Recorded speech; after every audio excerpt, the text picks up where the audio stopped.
大家好，欢迎收看这期的公子视频。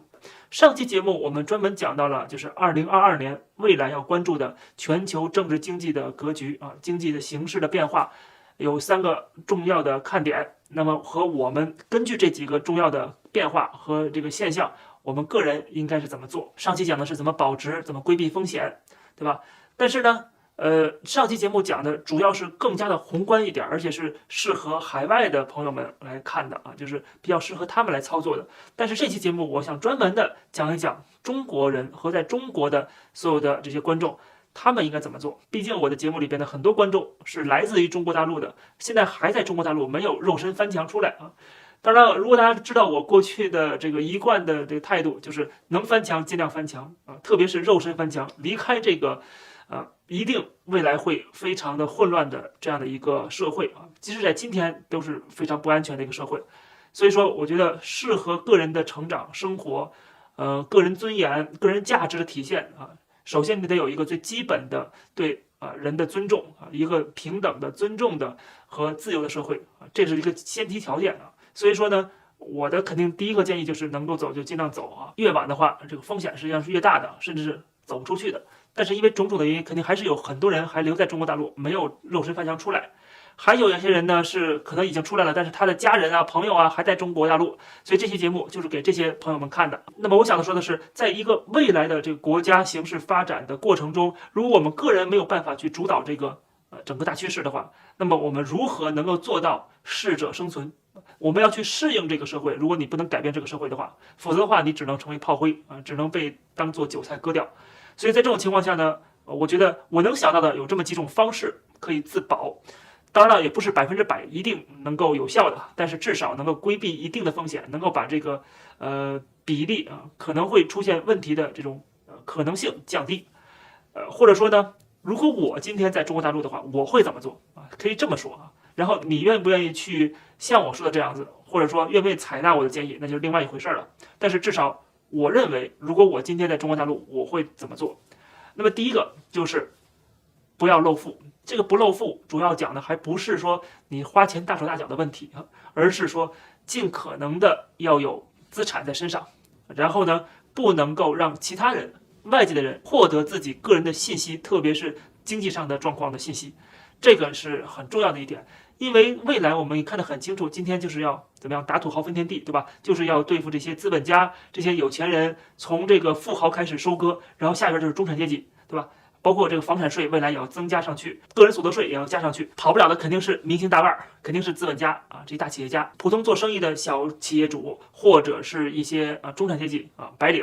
他们也肯定会被割，下一波就轮到他们了，很快了。你的资产要保住不要被割走。首先就是，我不是说要逃税漏税不是说这个问题，而是说尽可能的不要让外界知道你个人的真实情况。你可以分散投资，你可以把自己的资产分给你的家人、朋友总之就是尽量不要让外界，包括政府，能够特别清楚的了解你个人的资产的情况。而且不要忘了，即使未来真的出现乱世我相信这个日子也不久了。当共产党的体制出现这个动摇，真正的乱世到来之后，那么你拥有财富，你非常露富，别人都知道，邻里都知道这个人很有钱。当乱世到来，这个秩序被打破的时候，没有人能保护你。今天确实是共产党在剥削你，但是至少共产党保证了一点，就是他来剥削你，而不是别人来剥削你当共产党不在了，那还有更多的人会出来剥削你。只要他有实力，只要他是强权，他一定能这么做。那这个时候你可能就很被动了，你可能甚至还祈求说，甚至还不如回到共产党的独裁时代呢。这种情况在历史上发生过太多次了，对吧？我们就看看大清帝国解体之后，这个国家有多混乱。所以说，在一个兵荒马乱的时候，如果你是尽人皆知的花钱大手大脚，或者非常的富裕，家里面有豪车，住着豪宅，这种情况，我觉得肯定会给自己招致祸端的。所以说，不要买豪车，不要买名表，不要买这些炫耀的东西这个时候一定要低调，特别是现在要共产了，然后共产完之后可能又出现混乱这种乱世，都要保持一个低调这个我觉得是今天我对很多的在中国大陆生活的人的一个忠告。实际上，在我17、18年离开中国的时候，我在之前去上海见朋友的时候我有个朋友是一个红二代很有钱，而且他家里边是有这个在上海市的市中心的静安区的这个核心的地方有别墅的，还不止一栋。我们走到大街上啊，他就跟我指着那些豪车，什么特斯拉呀这些豪车说，你别看他们开着这些豪车，他们一定会倒霉的啊。当然他这么说，在那个时候有一点点极端听起来，但实际上我很能够理解他为什么这么讲。他自己也是啊，自己包了一架私人飞机，把自己家里的和他的朋友的所有家里的古董啊这些东西全都运到海外去了。像他这种很有头脑、很清楚知道未来中国会发生什么的这样的人，其实在中国我觉得是很少见的。很多人还认为我们欣欣向荣，我们中国崛起、伟大复兴啊，所以说一定要清楚这一点。而且他作为一个局内人，作为一个红二代，而且一个电话可以打到上海市的，包括这个什么武警总队啊，上海的这个公安系统啊，这个什么都可以。他有这种接触，而且他明白现在的这个共产党的统治是持续不下去的。所以说，在这个时候，你炫富已经没有任何的意义了。现在炫的不是如何的富裕，现在要炫的是如何的对党忠诚，对习近平这个跪拜啊崇拜，这可能是未来要炫的。资本啊、财富啊，未来在一个共产中国，绝对是让你倒霉的这个东西啊。所以说，这个是一点。那么当然了，除此以外啊，就是你不露富，但是不代表说，那你就是穷人是最好的。那么在乱世当中，饿死的肯定也是穷人啊。所以说，还是应该有一些东西在身上。这些东西我觉得要囤还是能囤点的。那当然，你可能说我买了2块黄金啊，2个金币放在家里边，有可能被抢啊。第一，别人不知道怎么会抢你的；第二，你把它藏好就完了啊。第三就是说，这个金币也好，银币也好，这个美元也好，这些东西呢，不是说完全100%是安全的，但至少你手持人民币一定会贬值，人民币一定是不值钱的。所以说要换成外汇，换成黄金，换成其他的这个货币，或者最好的方式，那就是你有海外关系的话，你的资金可以放在海外，你在海外开账户也好，或者怎么样，你把资金放在海外是比较安全的。我记得在这个反右文革时期，曾经在上海有这样的事情，就是家里边如果你有海外关系的话，海外的人会每个月给你寄钱啊。那么寄来美金，寄来这个外汇，因为他这些外汇要换成人民币嘛，你拿着人民币来花嘛。那么在上海有的人，因为他是右派，受到打压，对吧？他没有正式的工作啊，他生活非常困苦，而正好他有海外关系，他有海外的亲戚，每个月会给他打钱。他们家本来是要被发配到新疆去，要去劳改，但是上海市政府把他拦下了啊，没让他去受苦，他有可能就去死在那儿了，但是他没让他去。为什么没让他去呢？就是因为上海市政府希望有外汇进来，而这个人的家属能够从海外给他寄来外汇。当然，寄了外汇就是给政府了嘛，然后政府再给你发人民币嘛。那个时候中国一穷二白啊，跟苏联的那些合同啊、那些建设都已经结束了，然后苏联也都撤走了，中苏决裂，对吧？在后边基本上苏联帮助中国建设的那些这些工厂啊、那些设施啊，随着时间推移，肯定是越来越落后了。这技术你又没法更新换代，苏联专家都走了，对吧？所以那时候中国需要外汇储备，而上海这个家子它正好又有外汇进来。等于上海政府就是保住了他，可以说保住了他们这夫妻2个人的性命。当然了，也帮助他能够熬过那个最困苦的日子啊，没有饿死，没有自杀，没有最后被迫害致死。所以说，我们从真实的历史事件当中也可以获取一些经验。所以说，这是第一点。那么第二点呢，当然就是你要有一个健康的体魄。我不说一些极端的一些情况，被关进监狱里边，或者是饭菜没有营养，但至少不管怎么样，你遇到任何的情况意外啊。那么你如果有个好身体的话，你能够扛得下来的，或者说你跑得快都是一个优势，对吧？遇到一个劫匪，你跑得快，他追不上你啊，就能保命嘛。你在北京还可以找徐晓东，找什么陈秋实去练练拳击，练练散打，对吧？这次疫情其实可以看得出来，如果你有一个很强大的一个免疫力啊，很健康的身体的话，那可能你也能扛下来，对吧？即使没有这个疫情，我们想象一下中国的这种医疗条件，它的资源的这匮乏，随便去中国的医院，你去看看那些急诊室啊，和那个很多走廊上面都是躺着人嘛，所以说这个是很重要的一个健康问题。那么好，我刚才讲的第一个是金钱问题，第二个是身体问题，那第三个是什么呢？我觉得第三个是社会关系问题，就是说你在这个乱世当中，或者是未来会出现的乱世当中，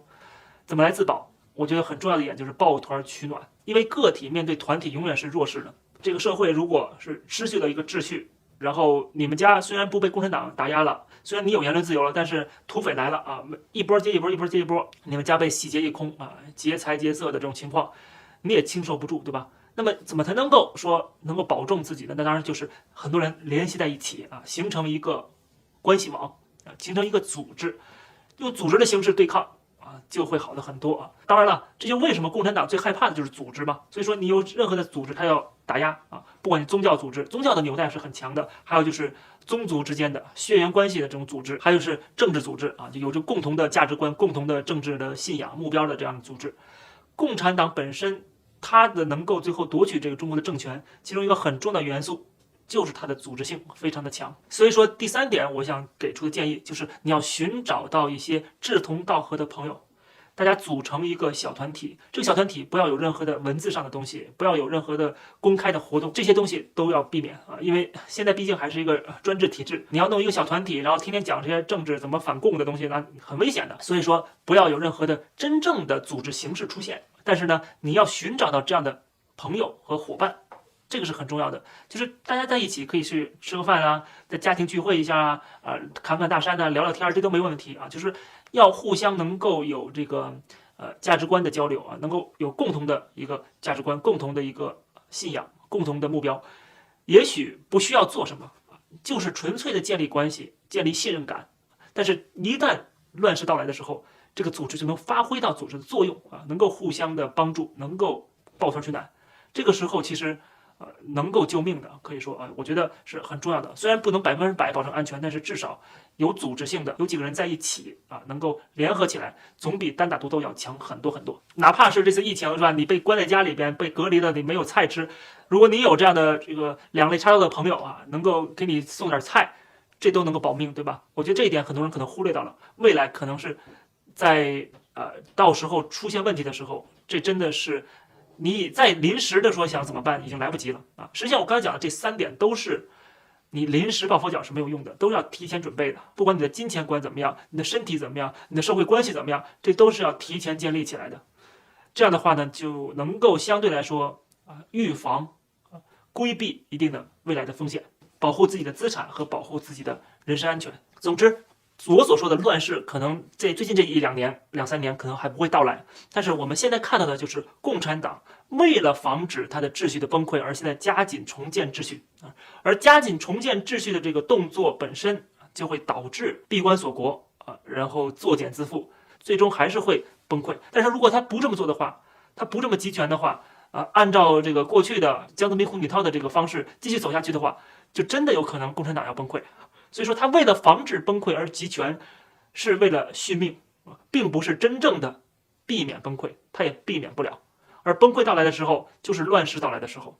那就是所有人都会命悬一线啊，都会遇到前所未有的变局。那么，如果这个时候没有一点准备的话，那么大家就会我觉得遇到的悲惨的状况要远远超过现在被共产党割韭菜的状况。那么这期节目就跟大家先聊到这儿吧。感谢大家收看这期的公子视频，我们下期节目再见，别忘了点击订阅这个频道。